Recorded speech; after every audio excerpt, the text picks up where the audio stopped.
Currently, Ian's work is focused in the diverse Carolinian forest ecosystem of southern Ontario, in which he monitors the nests and populations of 4 of Canada's most at-risk birds. If anyone has any comments or questions throughout the chat or throughout the talk, you can put questions in the Q&A and feel free to chat in the chat throughout. Ian, please take it away. Thanks, Dawson. Thanks, Katrina. Thanks, Adam, for organizing this event. I'm very grateful to be here. As I mentioned, as Dawson had mentioned, as a past alumni of Fleming, I owe everything, all of my experience and education about birds to Fleming. So I'm more than happy to share that knowledge to the students of Fleming. So good afternoon, everyone. Thanks so much for joining in this webinar, How to Identify Common Cavity and Stick Nesting Birds and Their Nests. As Dawson mentioned, I'm Ian Fife, the Forest Birds Program Coordinator with Birds Canada. Feel free to ask questions and comments. We'll do this in 2 segments. I'll talk about cavity nests first and then stick nests later, and we'll do a question and answer period kind of in between there.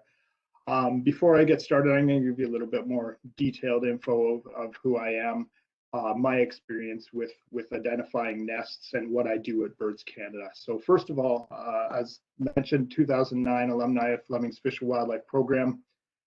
After 15 years of experience, field experience in this field, I just the numerous technicians and biologists and ecologists that I've worked with, the Fleming students and grads, they continue to be the best naturalists that I've had the pleasure to work with and for.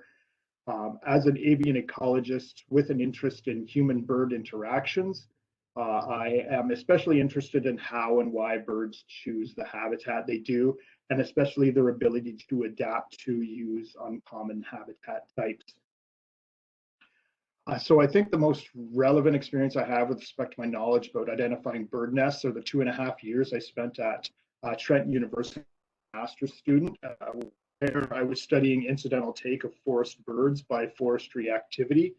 And for those unfamiliar with the term incidental take, it refers to the inadvertent injuring or killing of a bird and or destruction or damage of a bird's nests or eggs through some type of human activity.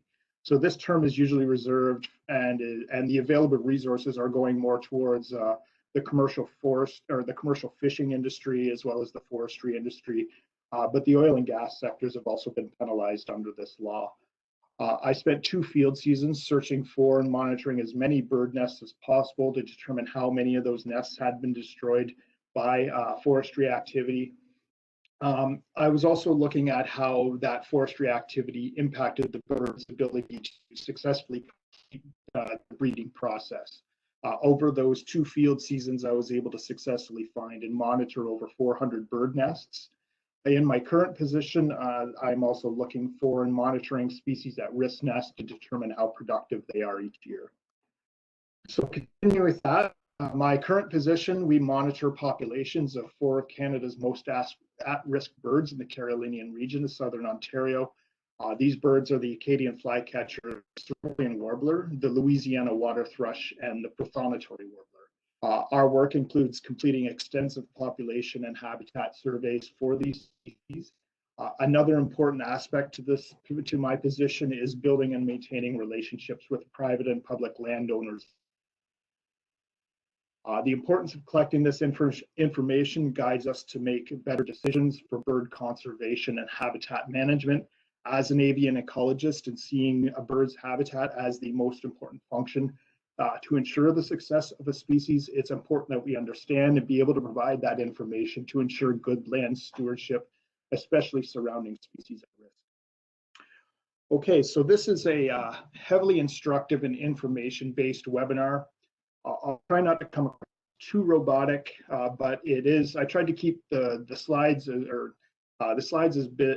repetitive as possible, and that's just try to maintain some consistency between the different bird species. And I hope that it makes the information easier to learn, along with the visuals as well. So to let you know, feel free to use your screenshot option if you want to save a particular page, and we'll move on. So So for this webinar, I'll go through some key bird identification features, and that's followed either by other ways to identify the bird through some of their behaviors, or I'll make a comparison to some other similar looking species, or I'll just provide some interesting fact about that bird. I'll follow the bird ID up with breeding periods for each species, specifically for Ontario, and that's based off of data collected from the citizen science program called Project Nest Watch. That's operated through at Birds Canada. We'll follow that breeding period up with information discussing those birds' preferred nesting habitat for, as well as identifying key features of the cavity and stick nests. I'll allot about 5 to 10 minutes between each cavity and nest segments for questions and comments.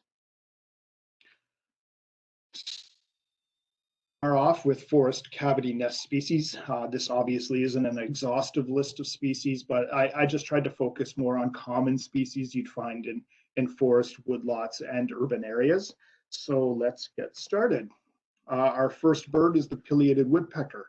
It's our largest woodpecker in North America. It's most easily identified by that bright red crest and the black and white striped head. Males have a red mustache directly behind their bills, and the females do not. The body is dull and completely black. In flight overhead, a pileated woodpecker can be identified by their not only their large body, but those big white wing patches at the front edge of their wing. Another way you can identify a pileated woodpecker, and woodpeckers in general for that matter, is their flight pattern. They are strong flyers and they have a flight pattern. Although the flight is rather slow, it is vigorous and it's direct. And given that large body size, this undulating flight pattern, they can be relatively easy to identify if you get a decent look at them. All right, so pictured here, this is the annual cycle for pileated woodpecker. I'll show the same graphic for all of the species I talk about today.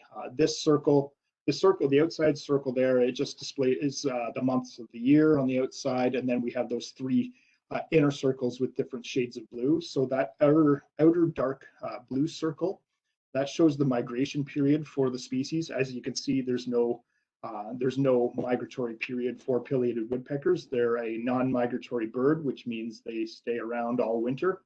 The lightest blue inner circle, and that refers to their molting periods, but we won't be talking about molting periods, so we'll just ignore that inner circle today. The second inner circle, that shows the breeding periods with two black bars indicating the egg laying and the young stages. So the outer black bar, that's the egg laying and incubation stage for pileated woodpecker, which begins in early May and goes to mid-June, with the peak egg stage indicated by the bar thickness here, going from mid-May to early June. A couple of terms I'd like to define before moving on, because I'll be using them for throughout this presentation, and that's nestlings and fledglings. So a nestling is a young bird that is just hatched from the egg. It's completely dependent on the adult, which means it can't feed itself, it can't walk, and it certainly can't fly. Until the point where it starts to grow feathers, those adult-like feathers. Once they become strong enough to move a little bit independently on the nest, they begin to stretch their wings. That's kind of when they become fledglings, at which point they are usually ready to leave the nest within a week or so, and that just depends on the species. So the pileated woodpecker nestlings hatch in the nest around mid-May, begin hatching in the nest around mid-May, and extend to mid-July, and the peak time of the month is June.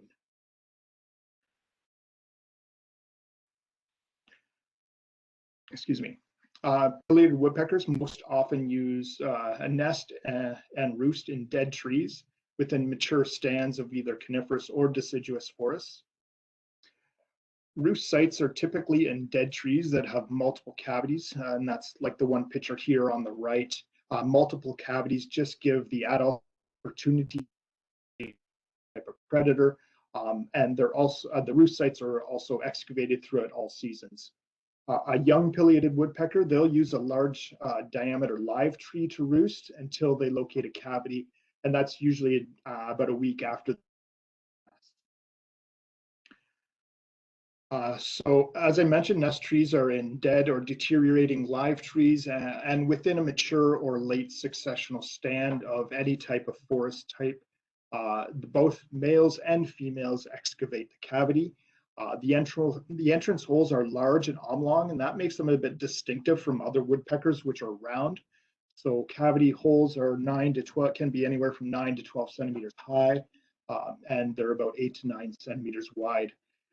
The tree diameter of a cavity tree is anywhere from 45 to 100 centimeters DBH, with the average sitting around 60 centimeters. Cavity heights can be anywhere from 13 to 20 meters. So our second of third woodpeckers, the red-headed woodpecker, it's a very distinctive looking bird with a velvet red head with a black back with these large white wing patches and a white belly. The males and females are indistinguishable here. Those large white wing patches can even become even more apparent while they're in flight. And speaking of flight, they have a very distinct flying feature. During the breeding season, they are that sally from a branch to catch insects. What that means is they'll be perched on a branch, they'll fly out, catch an insect, and return to that same branch to eat its meal. They are actually one of a very few woodpeckers in the world that fly catches for their food. So that's a pretty interesting fact about them. They begin laying their eggs in early May. They'll continue incubating eggs until mid-August in the southern portion of the range. However, in Ontario, they're usually finished incubating by mid-July. The young begin to hatch in early June and will by early August. So in the northern U.S., the red-headed woodpeckers are actually considered an oak savanna specialist. These large open areas with short vegetation. They presumably adapted this habitat from their ability to catch insects while in flight. Since oak savanna is a limited ecosystem in Canada, red-headed woodpeckers have adapted to different types of ecosystems, like the one pictured here on the. They'll also do forest edges that are adjacent to farms and orchards, where they'll feed on crops and fruit. They'll also nest in human-altered habitat that reflects that preferred oak savanna habitat. So they're often found in public parks and cemeteries and golf courses. They will occupy some interior forests as long as there's an open gap coupled with snags or dead branches. So a group selection type harvest can be beneficial for red-headed woodpeckers. Dead wood is very important for red-headed woodpeckers, not just for cavity excavation, but for roosting, perching, and feeding. They are weak primary excavators, so the more decayed the wood is, the better. And cavities are excavated in dead trees or in dead parts of live trees, but more often than not, the cavity tree are snags that have lost most of their bark. They nest in deciduous woodlots. They will excavate in pine if the right habitat is available. Another forest tree that's important are mash trees, very important for fall caching. So a forest composition that includes oaks, beech, and hickories is very enticing for red-headed woodpeckers. Cavity diameter is about 6 centimeters. The height of the cavity can range anywhere from 5 to 12 meters. The diameter of the tree can be anywhere from 30 to 80 centimeters diameter of breast height, so a mature forest stand is important for red-headed woodpecker. As I mentioned, dead wood is important, very important. At the nest site, there are at least 1 to 3 snags in the immediate vicinity of the nest. These snags are all used for nesting, roosting, perching, and feeding from. All right, our last woodpecker is our smallest and most widespread. In North America, it's the downy woodpecker. The males have a red spot on the back of their head and the females do not. They have a black and white striped, black and white spots on their wings and a thick white vertical bar down the center of their back, and their bellies are completely white. Hairy woodpeckers and downy woodpeckers are often confused. While the markings on the two birds are very much the same, the hairy woodpecker is about twice the size of the downy woodpecker. The hairy woodpecker also has this really large, thick, stout, long bill that, in comparison to the downy woodpeckers. So the downy is another non-migratory woodpecker. They begin laying eggs in early April. They'll continue incubating until the end of June. The young hatch as early as mid to late April and will have fledged the nest by late July. These are constructed on the underside of a leaning dead stub of a living or dead tree in the advanced stages of heart rot. Cavities are excavated in trees that are infected with the fungus, and that just makes the wood easier to excavate for them. Nests are found in relatively open areas. The diameter of the cavity tree can range anywhere from 15 to 60 centimeters DBH, as well the height ranges 1 to 10 meters. The cavity is very small and around 3 to 4 centimeters wide. One of our more recognizable birds is the black-capped chickadee, very small, compact bird. Males and females look the same. They have that solid black cap in the bib with white cheeks, a gray back, and a long gray tail, followed the buffy sides with the white belly. They are quite willing to feed from your hands. They're very curious and brave for being such a tiny bird. They begin laying their eggs in early April and continue incubation through to mid-July. The young will hatch as early as the beginning of May and fledge from the nest in late July. Their preferred trees are birch and alders. They'll excavate their own nests in dead snags and rotten branches. And they will use nest boxes, but they do prefer to excavate wood shavings over the empty box. Nest trees average about 20 centimeters in diameter. Cavity height can range from ground level to 20 meters, but most cavities are between 1 to 7 meters high. So our next species is the white-breasted nuthatch. The males have a black crown, females have a grayish crown. Beyond that, the males and females are identical. Both sexes have a white face and breast with a bluish-gray back. The feathers under their tail and their sides have a rusty tinge, but the intensity of that color does vary. Their bill, they have a slightly upturned bill as well. Nuthatches are most well known for walking down low branches and tree trunks. The advantage to this behavior is they can better search for prey by probing bark crevices and loose bark. So they begin laying eggs in mid-April and incubate until early June. Nestlings, there's a very short young period where they begin hatching in late May, and they will have fledged a month later by late June. Their habitat is deciduous forest. They can be found in some mixed deciduous and coniferous woodlands, but it's rare for them. They do occur in residential areas as well. They're especially rare in spruce fir coniferous forests. They favor sugar, maple, hickory, basswood, birch forest compositions. They prefer forest edges over interior locations, and there's generally an open area near the nest, so there's a water feature, roads or clearings or even fields.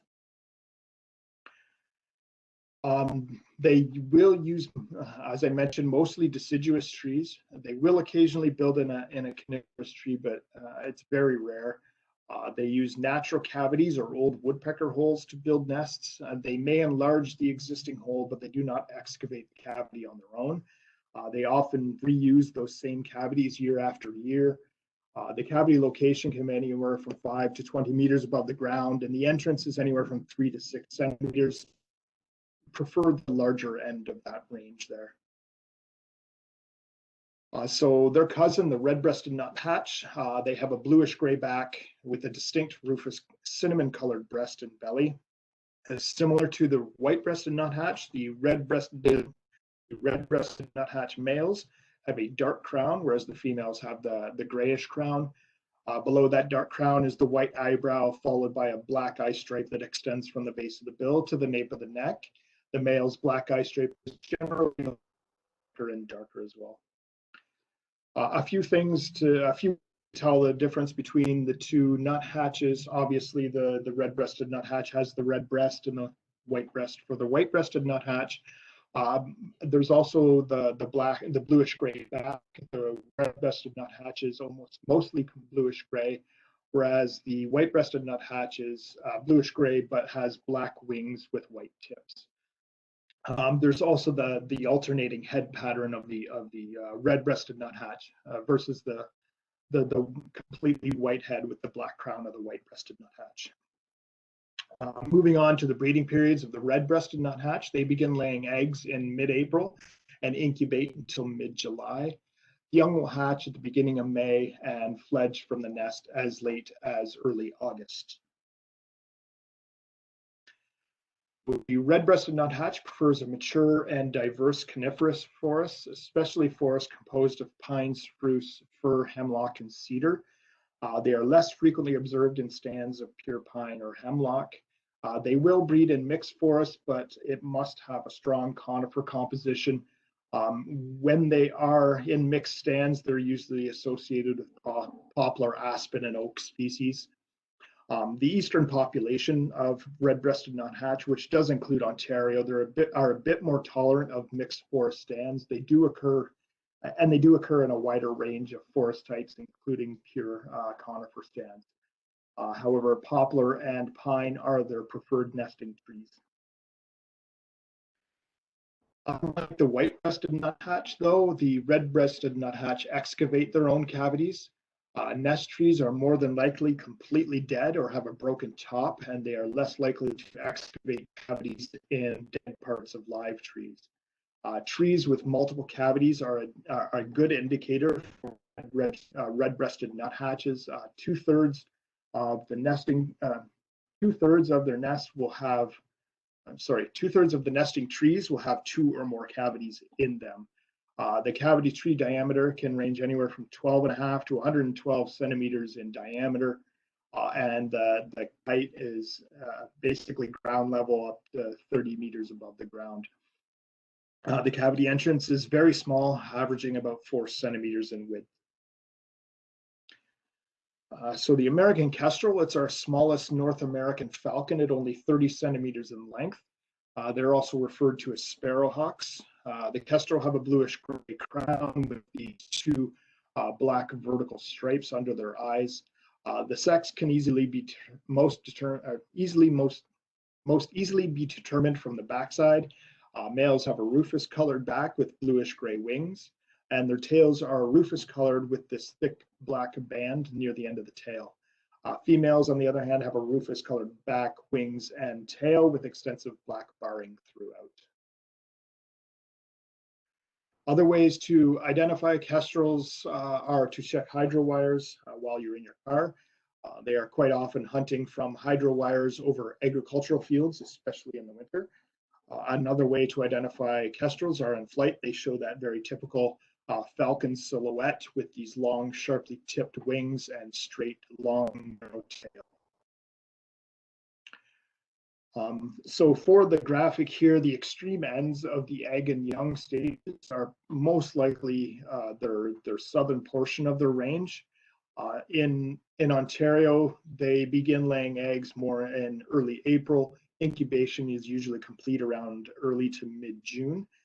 Nestlings can begin hatching about a month later in early May and will fledge as late as mid-August. The kestrels are secondary cavity nesters, meaning they rely on natural or pre-existing cavities made by woodpeckers for nest building. They prefer cavities in large dead snags that are not blocked by overhanging branches. And cavity trees are in open areas, but they'll also nest at woodland edges. Hunting perches must be near the nest site. And hunting perches can include just other dead branches as well as hydro wires, as I mentioned earlier. Kestrels readily accept nest boxes, and they'll also nest in holes in buildings. They prefer natural and artificial cavities that are around their natural and artificial cavity holes are around 7 centimeters in width. The height of the cavity can range, a natural cavity height can range from 2 to 20 meters. A nest box cavity height is anywhere from 3 to 6 meters. They'll probably nest in a nest box higher than 6 meters, but that's probably as high as most people are willing to place the nest box. So that's the range that we have. So our first owl is our northern saw-whet owl, very small owl at 18 to 20 centimeters in length. The only way to tell the difference between a male and female is in the hand. Females are slightly larger. The northern saw-whet owl have a large round brown head with no ear tufts, and the crown and back of the head is streaked white. They also have a white V-shaped patch between two big, beautiful golden eyes. The adult's tail, wing, and back are brown with white spots, and belly is white with thick brown stripes. Another very similar looking owl is the boreal owl. The northern saw-whet owl have white streaking on a brown head, whereas the boreal owl has white spotting on a brown head. The saw-whet owl will begin laying their eggs in early March, so they'll be starting up, if not already started up, they'll be starting up shortly. Incubation ends in early June. The nestlings hatch in early April, and fledglings will have left the nest by the end of July. They will breed in nearly almost any forest type, but more often occupy coniferous forests near riparian areas. The nest sites are strongly correlated when the number of small mammals are high, and this suggests that prey and nest cavities are the two limiting factors for northern saw-whet owls to occupy an area. They are most commonly occupied nests, previously excavated nests by pileated woodpeckers, as well as northern flickers, which is another North American woodpecker. Because they are adaptable in their nesting preferences, they will accept nest boxes, but they do prefer natural cavities. The cavity entrance is anywhere from 6 to 9 centimeters in width, and the height of the cavity is anywhere from 2.5 to 13 meters. Our next bird is the brown creeper. It's a small tree climbing bird with a brown back, white streaking throughout. It provides excellent camouflage against the tree. They have a white eyebrow with a long decurved bill and a long stiff tail that creep up the tree, and the males and females are identical. The greatest feature of the brown creeper is not only their camouflage, but also their reaction when threatened. Basically, they just stop moving and lay flat against the tree trunk, and that pretty much makes them nearly invisible against the bark. So according to Ontario nest records, the brown creeper begin laying eggs in late April and will continue to incubate. Once incubation starts, nestlings will hatch in 15 days, which is incredibly fast for birds, and begin hatching in early to mid-May. Young will have fledged from the nest by mid to late July. So the brown creeper's preferred exceptional stages of basically any forest type, but they're especially common in undisturbed old growth stands. In northern hardwood forests, their abundance appears to be highest in old stands dominated by sugar maple and yellow birch with balsam fir snags. They are technically not a cavity nester, but they do require similar habitat features as a cavity nester, which is why I included them here. So they need those dead and dying trees for feeding and nesting. So the nests are actually built between the trunk and a loose piece of bark. An adult will move in and out of this area multiple times before it finally chooses that site as a suitable nest site. The type of tree is not important for brown creepers. They will nest in any type of tree as long as there is loose bark. The average DBH of the nest tree is about 25 centimeters, and the nest height ranges anywhere from 1.5 meters to 7 meters. And the cavity holes are usually just barely wide enough for the adult to fit through.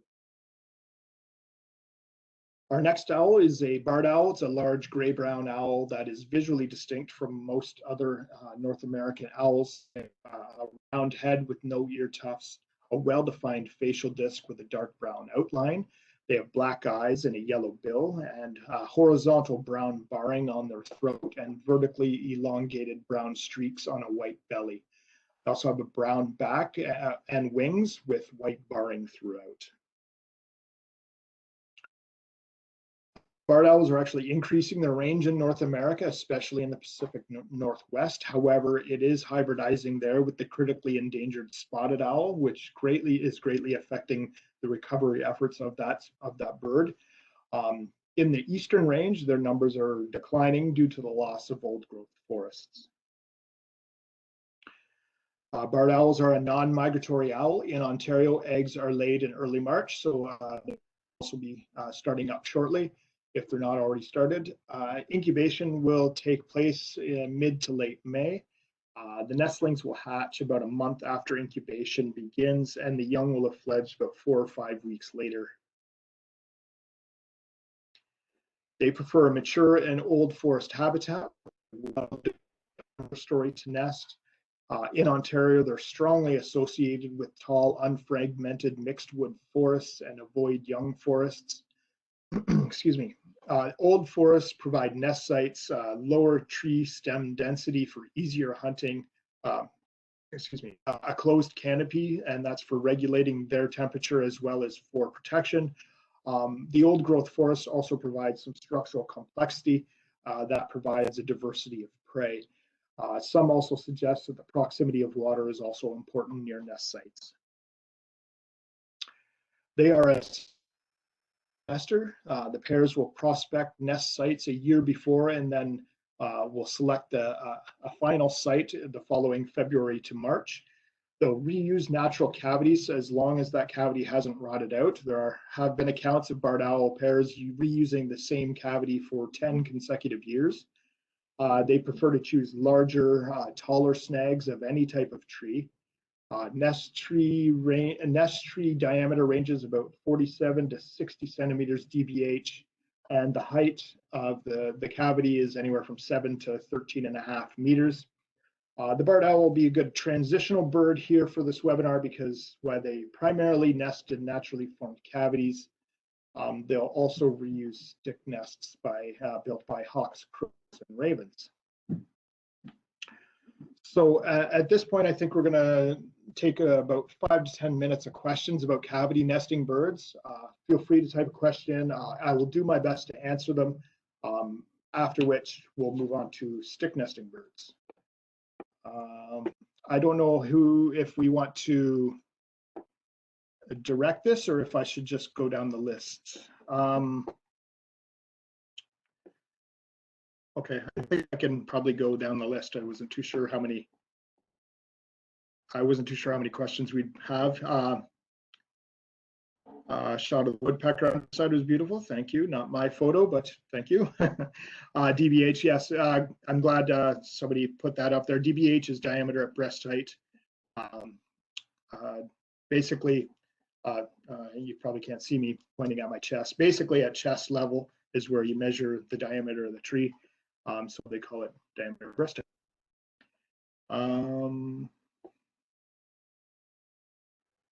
Okay, first question, is there any overlap in the range of yellow-bellied sapsucker and red-headed woodpecker? We thought we saw a red-headed at our feeder with the sun on it.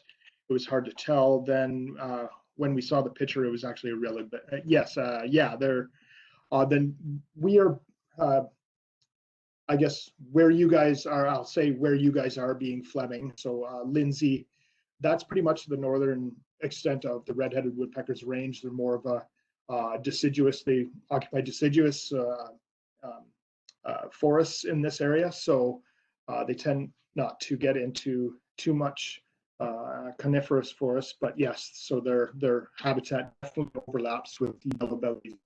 There's red-headed woodpeckers as well. Actually, red-headed woodpeckers and red-bellied woodpeckers are kind of rivals. They often fight for similar habitat types.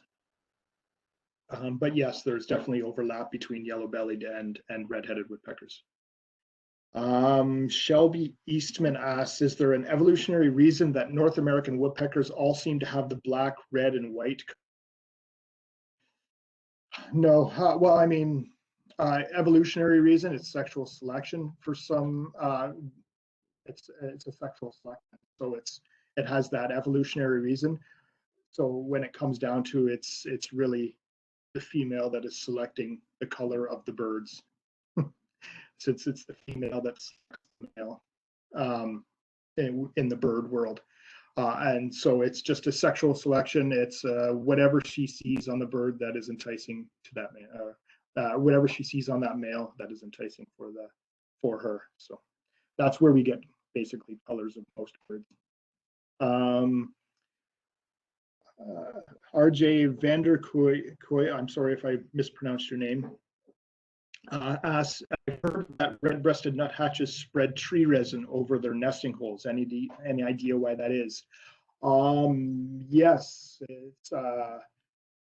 it is a way to catch insects from getting into the nests, also getting into the nest and easy access to feed. So they'll pick those to eat as it prevents parasites and things like that from getting into the nest. Victoria Cray, I was wondering if owls travel far distances for their food. I've seen barred owls in fairly urbanized areas. Are there owls starting to find housing in the urban setting? I don't know. That's a good question. In terms of traveling far distances for food, no, they usually set up territories, which are owls are territorial birds, so exactly what size that area is.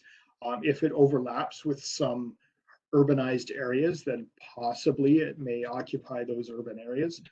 In terms of what type of owl would do that, if you can let me know if this was during the breeding season, because breeding season and winter, overwinter, are two very different things. So when it comes to owls or even migratory birds and wintering birds, they just go where the food is.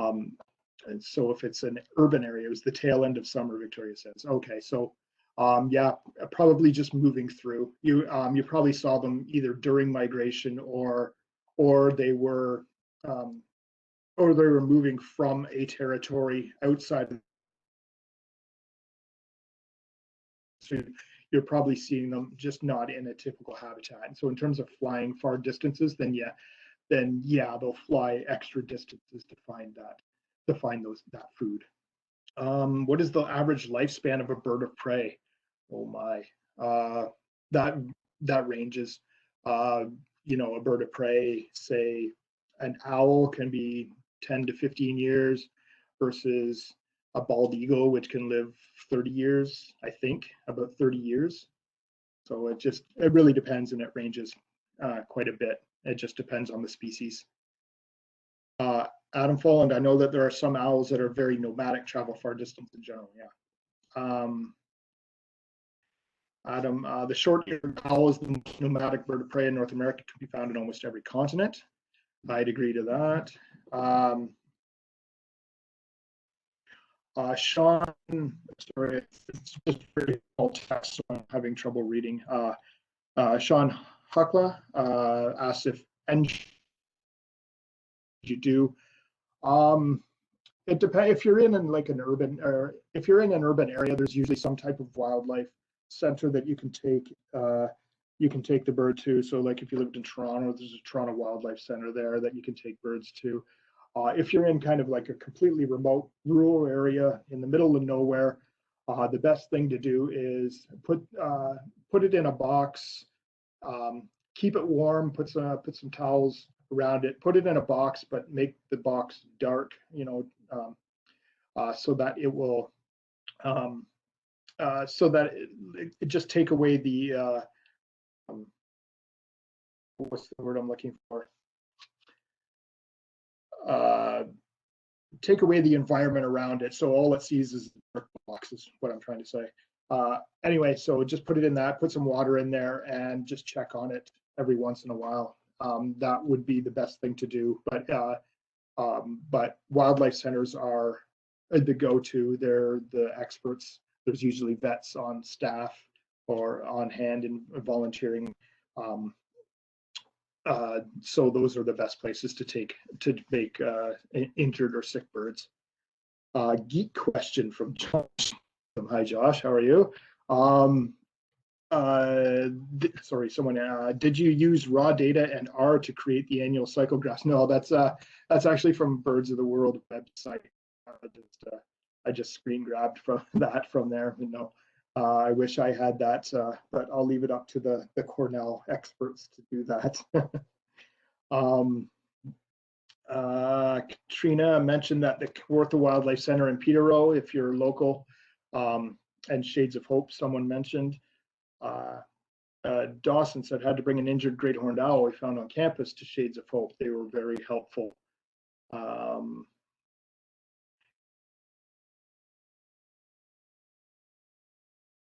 Thanks. I like the graphic. Yeah, it's a great graphic, especially like this.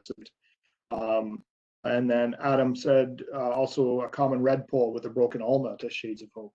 I wonder how that common redpoll did with the broken ulna. I don't know. It might be a display bird with a broken ulna after a while. If there are no more questions, it looks like that is the end. I will continue on to the stick nests. Sorry, Adam. Yeah, I know it's probably okay. Yeah, you'd like to believe it's okay. A broken ulna is a pretty severe injury, though. They seem to be positive, though. Maybe it did. Maybe it survived. Hopefully. Okay, I'm going to shut down chat now, and I'm going to move on to stick nesting birds. All right, so you can see here we have a couple of species that I've included together. That's basically just because they have similar appearances. I'll discuss the two of them together when I'm talking about their appearances, but I'll separate them out when discussing their nesting preferences. Again, this isn't an exhaustive list of stick nesting species. I just tried to stick with some common birds that occupy different types of habitat, as well as stick nest sizes and uses. So the first two birds we have here are the crow and the raven. I think most people will be familiar with them, whether you read classical literature or you just go outside. You'll probably know what a crow looks like. So I'll describe the crow followed by the raven. So the crow is a medium-sized bird, completely black head, body, wings, or bill. They have a glossy violet iridescence to them, and their tails are slightly rounded. The common raven, it's a very large, at just over 2 feet in length, 700 to 1,500 grams. It's a very large bird in the corvid family. Their feathers are entirely glossy black with long pointed wings and a wedge-shaped tail. So the features to use to tell the difference between crows and ravens, besides the size, are features on the head. The crow has a stout bill with bristly feathers near the base of the bill. They have uniform feathers over the head, nape, and throat. On the other hand, the raven has a large chisel-like bill with nasal brushes covering half of the upper bill. Their throat have elongated feathers. These are commonly referred to as hackles, and they are especially prominent on males when they erect those hackles during dominance displays. So the other way to tell crows and ravens apart are their voices. The crow has that distinctive higher pitched caw sound compared to the deeper croak of a common raven. So from here, I'll describe crows, breeding periods, habitat, and nest sites first, and then I'll follow up with the raven's features. So the crow begins laying eggs in late March to early April. They'll incubate until mid to late May. The nestlings hatch mid to late April, and young will have fledged mid to late June.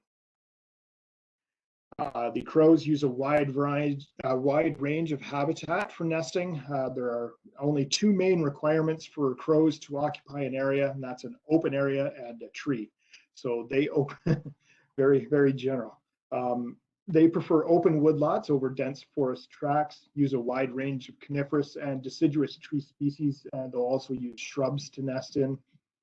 They'll use medium-sized sticks to build their nests.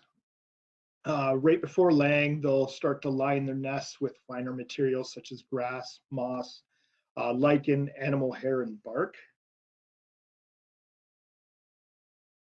The nests are usually well hidden in the crotches or on horizontal limbs of trees, usually near the trunk.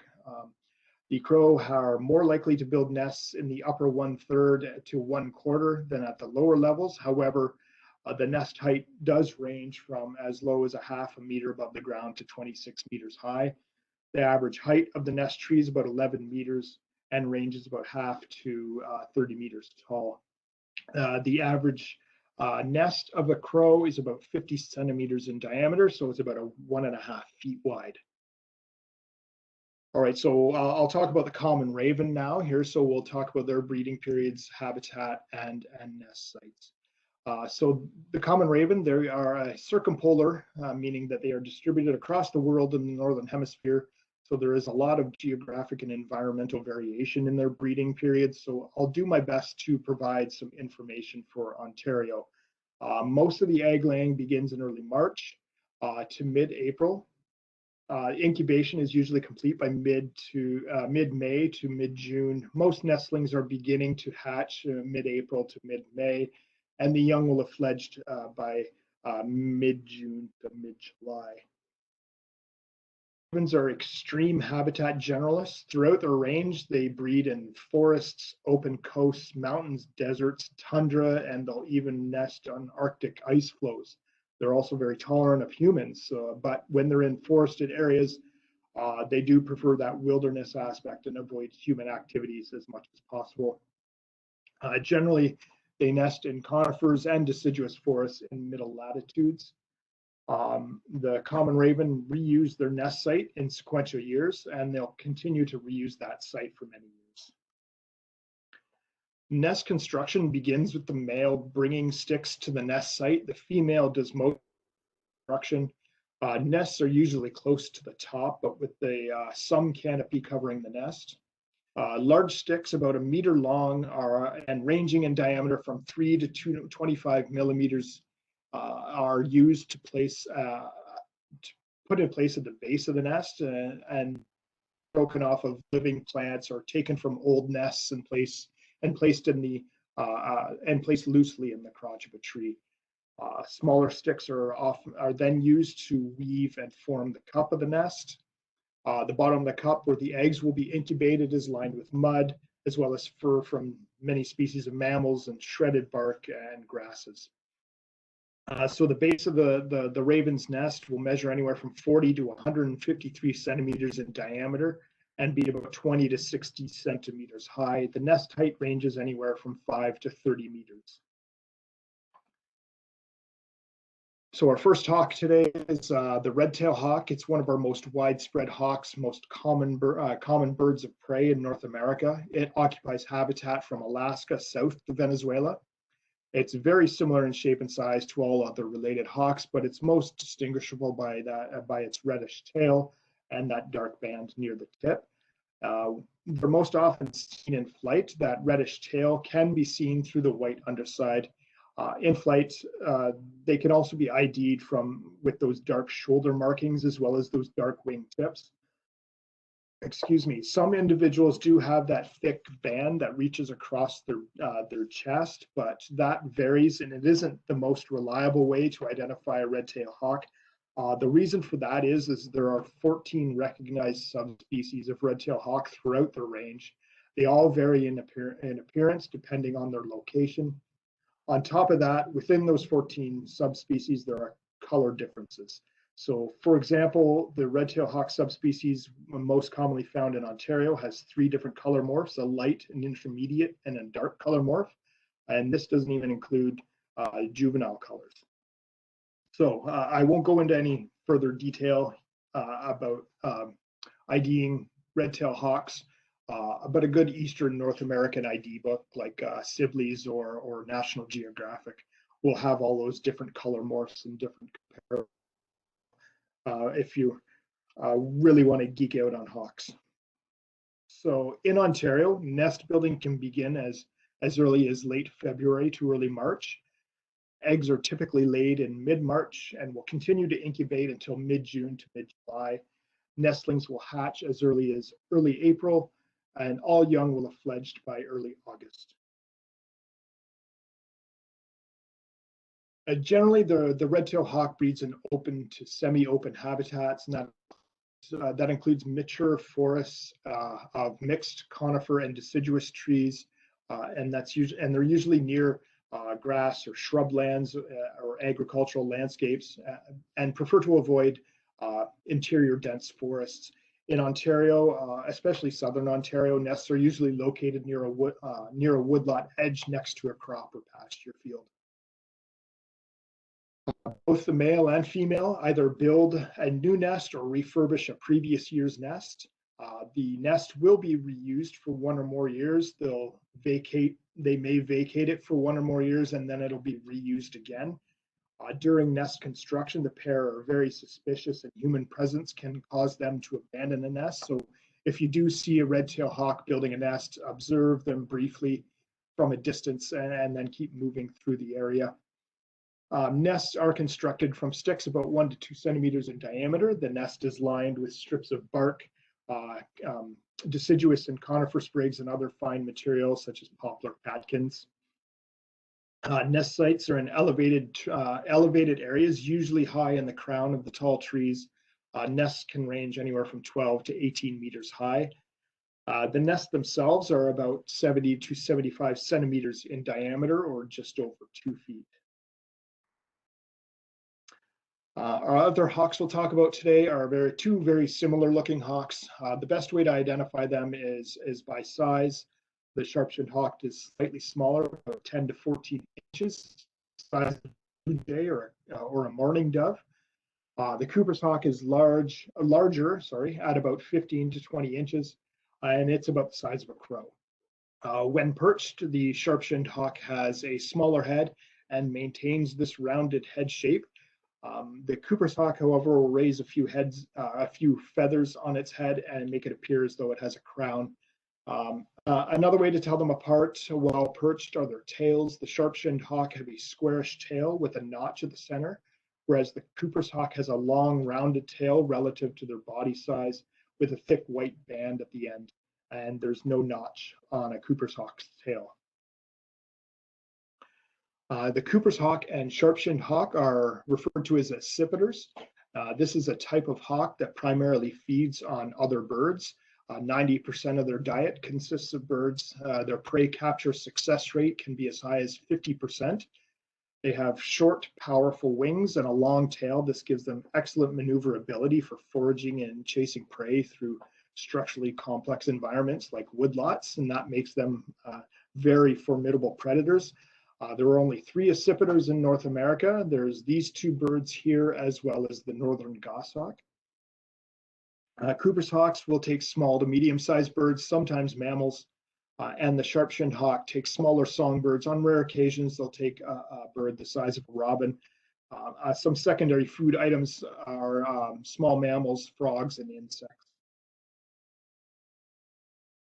All right, so from here I'll talk about Cooper's hawk's breeding period, habitat, and nesting process, and then we'll follow that up with the sharp-shinned hawk. So their eggs are laid in early April. Incubation will extend until late May. Their nestlings will begin to hatch in early May, and they will have fledged by late July to early August. Coopers occupy all forest types, but especially riparian habitat. They are tolerant to human disturbance and fragmentation. Along that along with people putting up more bird feeders, has made them one of the more populous hawks in North America. The woodlot sizes need to be at least 4 hectares with mature, a very large basal area around 30.9 square meters per hectare. The canopy cover is also very important around the nest site to protect the nest against weather and predation. They will use some pine plantations as well, but as I mentioned, prefer the deciduous riparian habitat. Most important factors for nest site selection is prey abundance, the historic nesting success, and a complex vegetative structure. So males do most of the stick collecting and place it at the nest site. The females will inspect the process, use that platform as a feeding platform before she decides to lay eggs. Nests are built with smaller sticks and finished off by lining the cup of the nest with bark and rimmed with fresh green tree sprigs. Nest height can range anywhere from between 8 and 15 meters. The average tree diameter ranges from 20 to 50 centimeters DBH. Nests that are built in coniferous forests are typically broader and flatter than nests in deciduous forests. So and the nest size in a coniferous forest is 64 to 76 centimeters in diameter and about 15 to 20 centimeters high. Whereas the deciduous nest is about 61 centimeters diameter and about 43 centimeters high. All right, to the sharp-shinned hawk, the earliest eggs are laid in mid-April. Incubation will extend until mid to late July. The earliest sharp-shinned hawk nestlings hatch in mid-May, and all young will have fledged by early to mid-August. So they occupy mixed conifer and conifer deciduous forests that have a relatively dense stand. Stand age range is anywhere from 30 to 100 years old. Conifers are the most frequently used as nest trees, and the sites are commonly reoccupied, and it's rare for a sharp-shinned hawk to reuse it. When I say sites here, I'm referring to the overall habitat. So sites are reoccupied, but the nests are not reused. Sharp-shinned hawks are very secretive when it comes to a nest location, so nests are rarely found. Most reports describe nest locations against the trunk or on horizontal limbs in a dense, well-developed portion of the crown well below the top of the canopy. Nests are placed about 2.5 to 20 meters high in the tree, and the nest tree diameter can range from 17 to 40 centimeters DBH. The nest itself is a platform made of small sticks, about 35 to 60 centimeters wide and about 10 to 20 centimeters high. It's again lined with shredded bark and fresh greenery, similar to the Cooper's hawk. Okay, another bird that I probably don't need to teach how to identify. I'll focus on some of the little finer details of the blue jay. Basically just that black U-shaped collar across their upper breast and the side of their neck, and that's joined by the black eye line at the border at the back of their head behind the crest. So some interesting facts about blue jays. They are monogamous birds. They do not hold territories like most other birds. However, they do defend nests quite vehemently. They are very protective of their nests. They are in the corvid family of birds, so crows. They are related to crows and ravens. They're extremely smart and social birds, and they work together as a community to mob predators to avoid nest predation. Because of their latitudinal distribution, breeding times do vary. In Ontario, blue jays begin laying eggs in mid-April. They'll continue to incubate until mid to late June. The first nestlings will hatch early May. All young will have fledged by mid-July. So blue jays inhabit a deciduous forest primarily, but they'll also use coniferous and mixed forests, especially woodlots, woodlands with oaks and large mass trees, where they'll cache those those mast nuts for the winter. They're often associated with woodland edges and utility rights of way rather than deep forest habitat. Historically, blue jays were not associated with urban areas in the north. Last 100 years, they've adapted to us.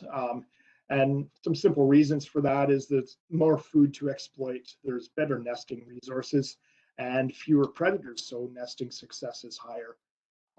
They've also been shown to be more abundant after group selection cutting and small gap openings in contiguous forests. So the nest is constructed from strong, fresh sticks and sometimes dead sticks. The sticks used to make the outer part of the nest are taken from live trees. The sticks decrease in size the nearer to the cup that you get. And then finally, the nest is lined with rootlets, dry and wet decomposing leaves, birch bark, moss, lichens, and grasses. Nest placement for the blue jay is highly variable. They'll build a nest in almost any tree species, rarely nest in shrubs, however, but it can be placed anywhere from the base to the top of the tree, and any part of the branch from the middle to, or sorry, from the end to the near the trunk. Although not common, blue jays will reuse nests the following year. Nest size are much smaller compared to some of our other birds. They're about 17 to 20 centimeters in diameter and about 10 to 12 centimeters deep. The great blue heron is our largest North American heron, standing at about 1.5 meters tall. It's a very easily recognized bird with that long tapered yellow bill. Their neck and back are mostly bluish gray.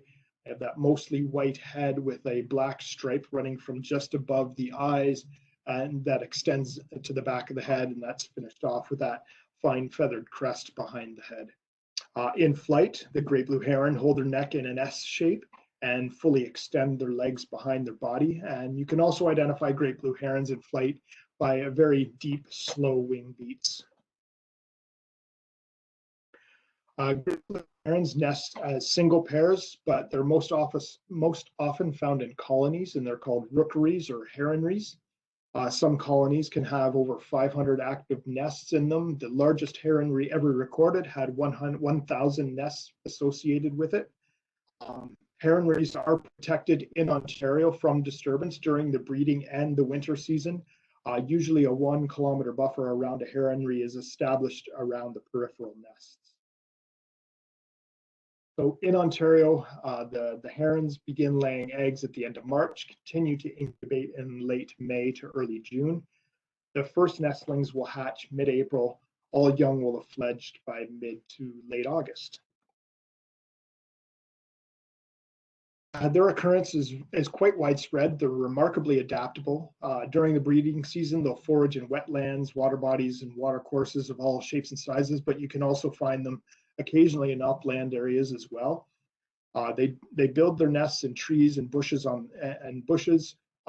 nest on the ground and on artificial structures, usually near water.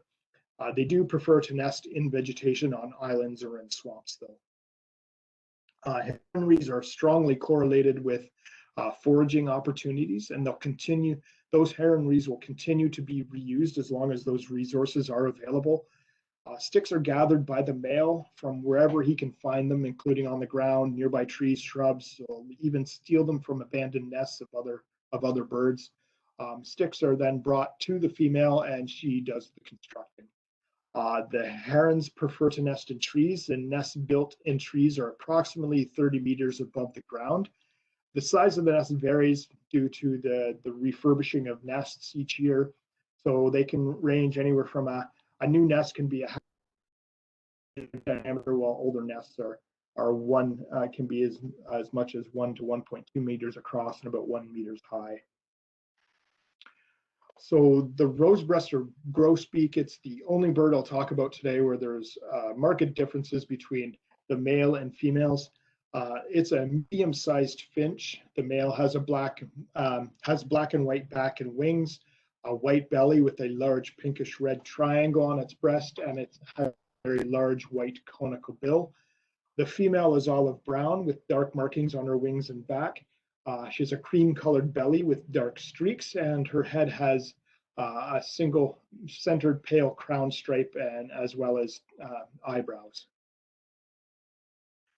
So the rose-breasted grosbeak is considered a pest and a beneficial bird species to the agricultural community. They are considered a pest because they love flowers and peas and fruits and berries. They're considered beneficial because they eat beetles and scale insects and other insects that damage crops. They are one of the few species in which the female and the male sing, incubate eggs, brood, and feed the young at the nest. They are also one of the few species that sing while sitting on the nest. Pairs communicate with each other. Males will often sing briefly and the female responds with a chink sound. This is most often used by the male to find the female as she's foraging. The grosbeak, rose-breasted grosbeak, begin laying eggs in mid-May and incubation ends mid-June. Nestlings begin hatching late May, and all young will have fledged in late July. So the rose-breasted grosbeak occupies wide habitats in deciduous and mixed forests. It's rarely found in coniferous forests.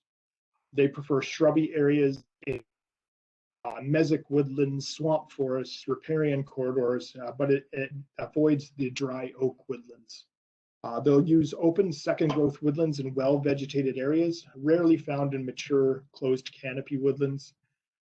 They often respond well to light strip and selection harvesting, and they're usually found in woodlands 15 years post-harvest, when the vegetation has restored.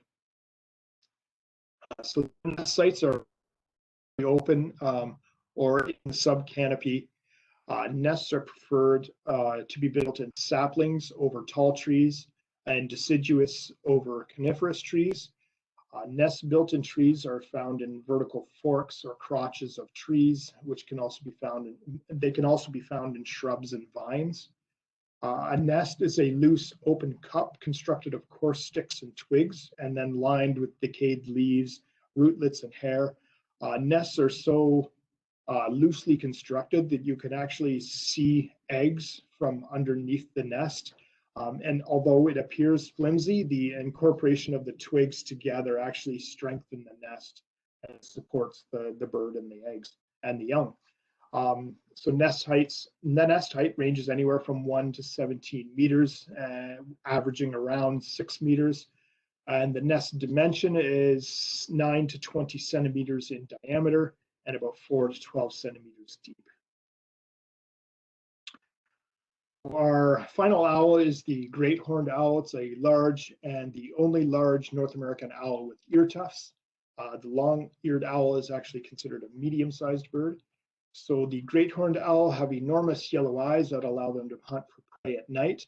Their facial disc is outlined with dark feathers, and their neck and throat give them an appearance of wearing a bib. Their back and wings are brown and black on a gray background, and their belly is whitish with dark horizontal lines. The great horned owl song is that quintessential owl song with that low booming hoo repeated 4 to 5 times. Females actually also sing. It's usually a little bit more higher pitched than the males, though. So I'll take a moment, share a few interesting facts about how awesome great horned owls are. They have a disjunct population separated by the Amazon rainforest. So the South American population is referred to as the Magellanic population. Their overall behavior and identification features are similar to their northern counterpart. The female great horned owls can hold egg temperatures at 37 degrees Celsius, even if the temperature is 70 degrees colder outside. They also have extremely strong talons that takes about 13 kilograms to open. To get a sense of how strong that is, it is the equivalent of being bit by a German Shepherd. And if you've ever held on to an owl, I want to add this other part before I move on. If you've ever held on to an owl and been grasped by an owl's talons, they don't let go. It is incredibly hard to pry their talons open. So you can imagine what that must feel like at 13 kilograms of pressure coming down, along with the razor sharp talons that they have. Anyway, I'll move on now. So they are very early egg layers with a very brief breeding season. In Ontario, they begin laying their eggs mid-February, so they are on the nest right now. Incubation ends mid to late March. Owlet nestlings begin hatching late March, and all young will have fledged about a month later in late April. Because great horned owl's distribution across North America is so wide as a variety of habitats, and pretty much any forest habitat type, but they do prefer open and secondary growth temperate woodlands, some swamps, some orchards, and agricultural areas nearby. The overall nest site habitat is equally as variable as their landscape habitat preferences, but most nest sites are in trees and snags. So they are a secondary stick and cavity. Through most of their range, they rely on abandoned stick nests of birds of prey, most commonly the red-tailed hawk, as well as other hawks. But they'll also use nests of crows, ravens, and herons, and even squirrels. So I would refer you to those species that we talked about for domestic dimensions and heights. So we'll move on. So stick nests are usually only used for one season. Great horned owls don't refurbish their nests, so after the breeding season is done, the nest site is pretty deteriorated. They will use natural cavities most often, and they're in dead, broken off snags and tree boles, which the treetop has been destroyed. So our last bird is the bald eagle. Who best to finish this webinar off with than the awesome bald eagle? I don't think I need to go over too many ID features. Most people know what a bald eagle looks like. I'll just point out some interesting things about bald eagles. First of all, they're the second largest bird of prey in North America, second only to the California condor. Everybody knows about their dark body and white head and white tail. But something a little bit finer detail is that light edging to the feathers on their back. Another detail is that they can weigh anywhere from 3 to 6.5 kilograms, and the reason for that range is because females are 25% larger than males. It takes a bald eagle 4 to 5 years to reach maturity, meaning they will not breed until they're at least 4 years old. They were species so affected by pesticides like DDT. Not only did the pesticides females to lay inviable eggs, but any nests that were successful, it meant that those young birds took 4 years before they could even reproduce again. So you can see how the population would decline rather quickly. During these 4 to 5 years, they go through various stages of molt, shown here. And it's usually about the 4th, but the 5th year is when they really acquire that distinctive white head and tail. So the graphic pictured here is actually taken from nesting bald eagles in Alaska, but dates are relatively similar for Ontario. Eggs are laid in late March to early April. They'll finish incubation late May to early June. The nestlings will hatch late April to early May and fledge in late August to early September. It takes nearly 3.5 to 4 months for a young bald eagle to fledge from the nest. So the nest tree is usually the largest with access to limbs that will support a nest. The nest tree will provide good flight access and visibility to the surrounding area. They will use any type of tree, but tree selection does depend on the dominant tree species. The nest is constructed just below the crown of the tree. Their preferred tree species are pine, spruce, and firs in northern Ontario, but pine in southern Ontario. They'll also nest in oak, hickory, and poplars in southern Ontario if there's no conifers available. Male and females contribute to the construction of the nest, but the female is the one that places the sticks where the large branches attach to the bole of the tree. Sticks are selected from the ground and broken off nearby trees and are placed in an interwoven pattern, and they're continually placed and replaced during the breeding season. Grass, moss, and other fine materials are used to fill in the gaps between those sticks. Nest building can take anywhere up to 3 months to complete, but if they're in a rush, they can complete a nest within 4 days. The nest height really depends on the canopy of the surrounding forest.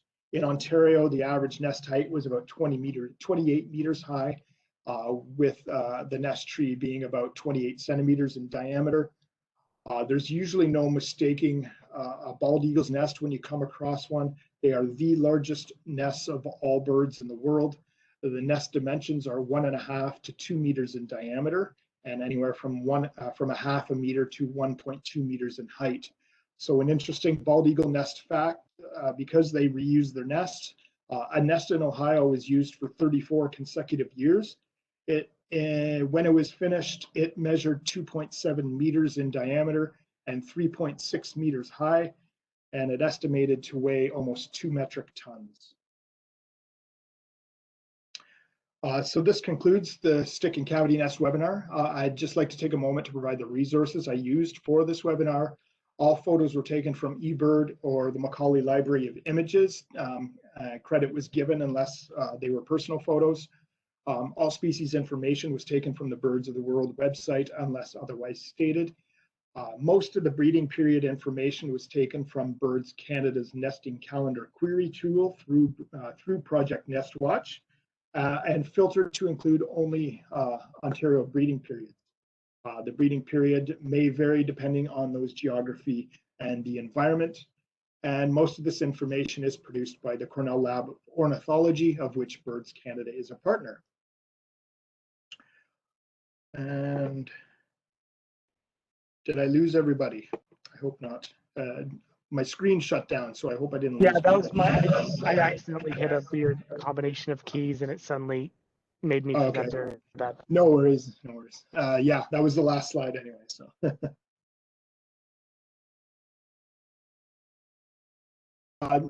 Thank you for sitting and listening to me talk for an hour and a half. I appreciate that.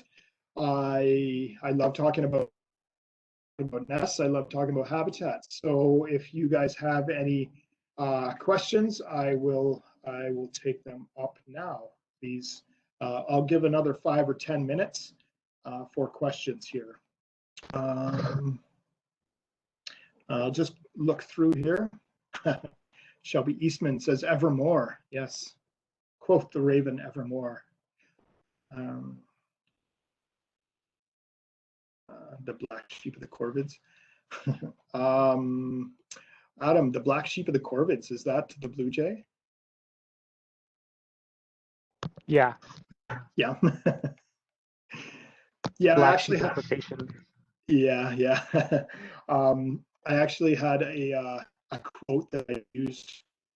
I took it off for this because it was kind of, I didn't think it would fit with the group, so I kind of took off the quote, but basically that's basically how it described a blue jay is the black sheep.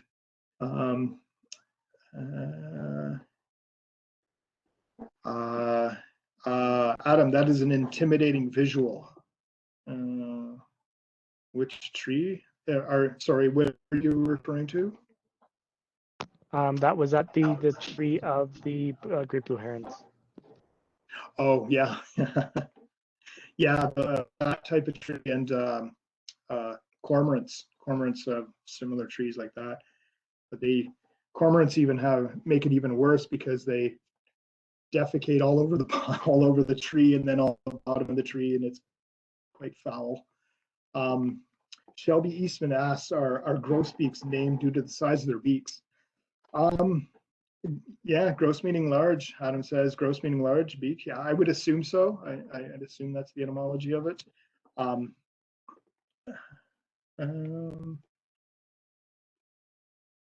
There is a question here, Ian. Yeah, Logan. sorry. Yeah, I'm just Yeah, I'm going through all of the comments and just trying to make sure I don't miss anybody's comments. Did you, sorry, go ahead if you wanted to. I'm just in the Q&A. So some people put Oh. questions in different places. So I just wanted Oh, it to be answered. It's okay. We're hiding them on you. But the question is, will oh. bald eagles take to human-made nest structures? Oh, sorry, repeat that again. Will bald eagles take to human-made nest structures? I don't know.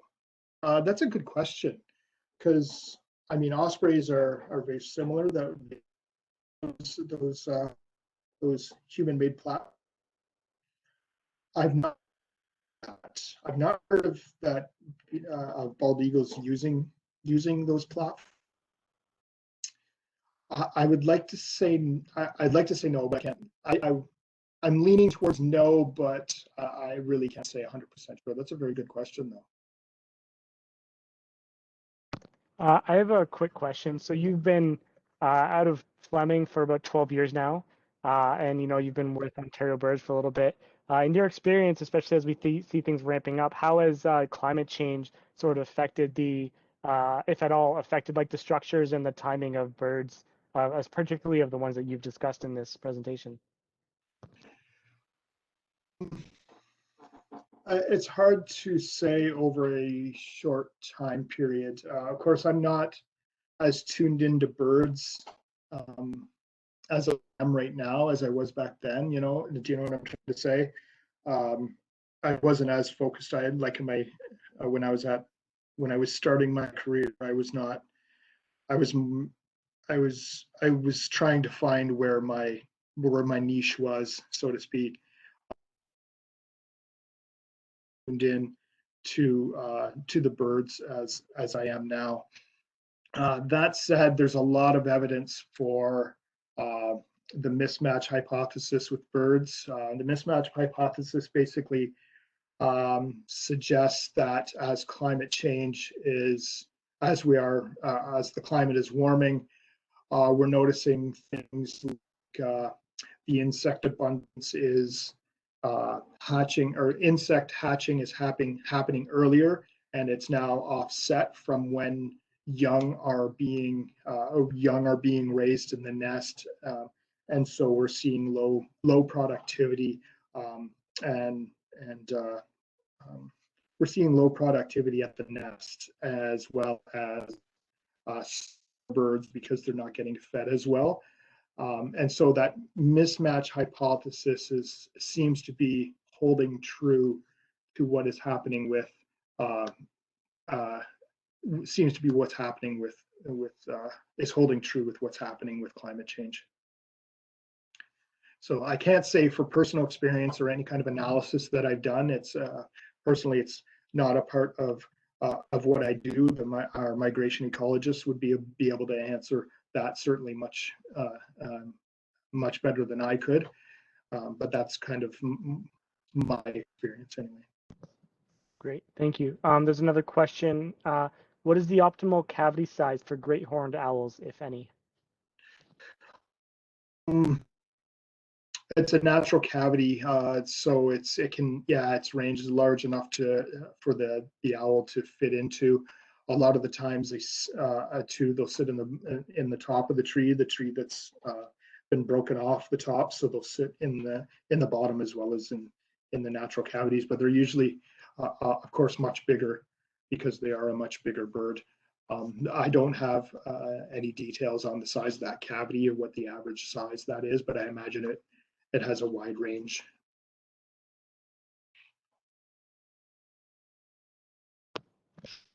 Great. Are there any other questions for Ian?